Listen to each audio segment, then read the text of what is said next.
And the Warhol shot Sage Blue Marilyn. When does a person become an image? There are paintings that impress us because they are difficult, others because they are beautiful, and then there are paintings that seem almost too simple. A familiar face, bright colors, flat shapes, no dramatic composition, no extraordinary technique, at least not at first glance. Some people look at Andy Warhol's Shot Sage Blue Marilyn and quietly asks, is this really art? Perhaps that question is exactly where the artwork begins. If someone handed us this image today, many of could thus recreate something surprisingly similar. A photograph, a few colors, a digital filter, a printer. So why has this image become like one of the most recognizable works of modern art today? Why does it continue to appear in museums, auction houses, fashion studios, and private collections around the world? Perhaps we've been asking the wrong question. Maybe the real question isn't why is this painting famous? Maybe it's why we can't stop looking at it. Marilyn Monroe was already one of the most photographed women in history. By the time Warhol created this work in 1964, she was no longer simply an actress, she had become an image, a symbol, a product, a memory that belonged to millions of people. So many art historians see this series as Warhol's reflection on fame, media, and mortality following Marilyn's death. Others emphasize consumer culture and mass reproduction. The painting resists a single interpretation. Perhaps Warhol wasn't painting Marilyn Monroe at all. Perhaps he was painting what happens when the world remembers the face but slowly forgets the person. So look carefully at the colors, yellow hair, and the pink skin, and the vivid blue. So none of them try to imitate reality because reality isn't the point. Warhol's removes the natural color almost completely, and strangely, the portrait becomes even more unforgettable. Sometimes truth does not become clearer through the realism, but sometimes exaggeration reveals something realism cannot. So Warhol repeated Marilyn again and again and again. At first, repetition feels mechanical, almost emotionless, and after a while, the opposite begins to happen. People love the artworks a lot, and the more we see the image, the more we begin asking ourselves why we are still looking. Perhaps repetition doesn't erase meaning. Perhaps the repetition creates it. After all, isn't that how celebrity works? The more often we see a face, the more impossible it becomes to forget.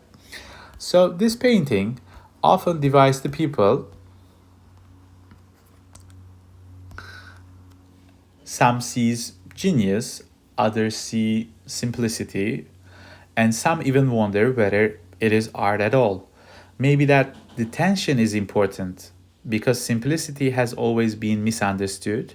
Think about a single note held in silence, a Japanese ink painting with only a few brush strokes, a perfectly empty room designed by a minimalist architect simply does not always mean easy. Sometimes simplicity is what remains after everything unnecessary has disappeared. So now another question appears. If anyone can download this image online, why would someone buy an authentic Warhol print?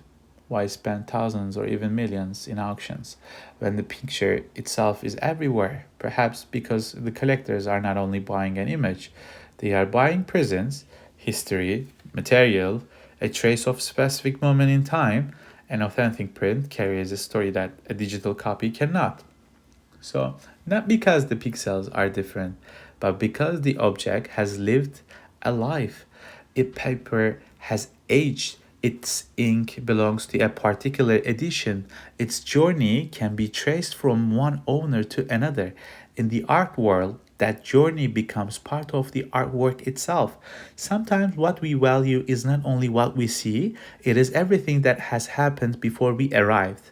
So, Imagine this painting hanging in four different places: in the office of business leader, inside the home of collector, in the studio of a fashion designer, or on the wall of a young student seeing it for the first time. Each person brings something different. The collector may see rarity, the designer may see color, the entrepreneur may see the birth of branding. The student may simply ask, why does everyone keep talking about this painting? So perhaps every one of them will be right. Great artworks do not ask everyone to think about the same thing. They simply refuse to let everyone think the same way. Then perhaps the most important question arrives. When does a person stop being a person and become an image? Perhaps every generation creates its own Marilyn, different faces, different platforms, different technologies, the same desire to be seen. Today, our portraits travel through social media faster than even before. We edit them, repeat them, share them, create them. Maybe Warhol wasn't only painting the 20th century, maybe he quietly painted ours long before it arrived. So perhaps the greatest achievement of Shot Sage Blue Maryland is not only its color, or its price, or even its frame. Perhaps its greatest achievement is that it still forces us to ask a question that feels even more urgent today than it did 60 years ago. Are we remembering people or only their images? So maybe this is the where radio gallery begins, not by explaining masterpieces, but by allowing them to ask us questions. Because art has never been a collection of answers; it has always been a collection of questions, waiting patiently for someone willing to listen. Welcome to Radio Gallery, Stories, Cultures, and Art. Until the next story.